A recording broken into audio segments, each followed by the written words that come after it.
बिहार की राजनीति में एक बार फिर पारिवारिक रिश्तों और सियासी दांवपेच का संगम देखने को मिल रहा है।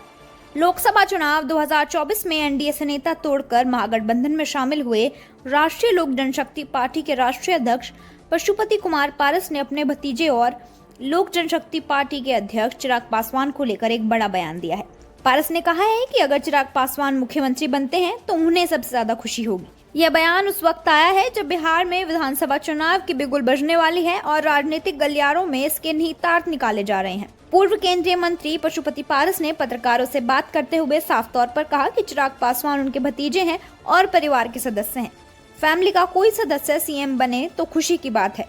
चिराग सीएम बनते हैं तो सबसे ज्यादा खुशी उन्हें ही होगी। हालांकि उन्होंने यह भी जोड़ा कि किसी को भी जनता ही मुख्यमंत्री या कुछ भी बनाती है, क्योंकि जनता के हाथ में सुप्रीम पावर है। उन्होंने बिहार की जनता को राजनीतिक तौर पर सजग और जागरूक बताते हुए कहा कि वे कोई भी फैसला सोच समझकर ही लेती हैं।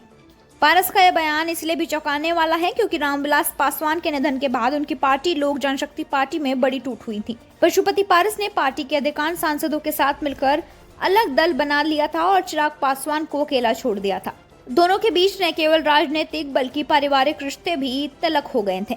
एक समय तो पारस ने चिराग को अपना खून मानने से भी इनकार कर दिया था, लेकिन सियासी हवा धीरे धीरे चिराग के पक्ष में मुड़ती चली गई और पारस को एनडीए में तवज्जो नहीं मिली, जिसके चलते उन्हें गठबंधन छोड़कर महागठबंधन का दामन थामना पड़ा। पशुपति पारस का भतीजा प्रेम ऐसे समय में उमड़ा है जब महागठबंधन में शामिल लगभग सभी दल तेजस्वी यादव को बिहार के अगले मुख्यमंत्री के रूप में स्वीकार कर रहे हैं। खुद तेजस्वी यादव भी स्वयं को अगले सीएम के तौर पर प्रोजेक्ट कर रहे हैं। ऐसे में पारस का चिराग के लिए सीएम पद की वकालत करना महागठबंधन के भीतर भूचाल पैदा कर सकता है। राजनीतिक विश्लेषक इस बयान को पारस की सियासी मजबूरी के तौर पर देख रहे हैं। उनका मानना है कि लोकसभा चुनाव में एक भी सीट न मिलने और महागठबंधन में भी अपेक्षित सम्मान न मिलने के चलते पारस अपने लिए नए राजनीतिक विकल्प तलाश रहे हैं।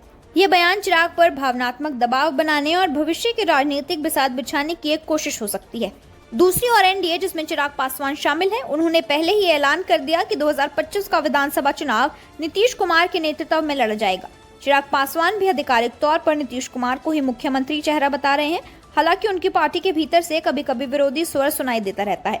कांग्रेस ने पारस के बयान को पारिवारिक मामला बताकर पल्ला झाड़ लिया है, जबकि चिराग पासवान की पार्टी लोक जनशक्ति पार्टी की ओर से मिलीजुली प्रतिक्रियाएं आ रही हैं। साफ है कि पशुपति पारस का यह बयान बिहार की चुनावी राजनीति में एक नई बहस को जन्म दे चुका है। क्या यह सिर्फ भतीजा प्रेम है या फिर बिहार की सत्ता की कुंजी तक पहुंचने के लिए पशुपति पारस की एक नई राजनीतिक चाल? आने वाले दिनों में यह स्पष्ट हो जाएगा।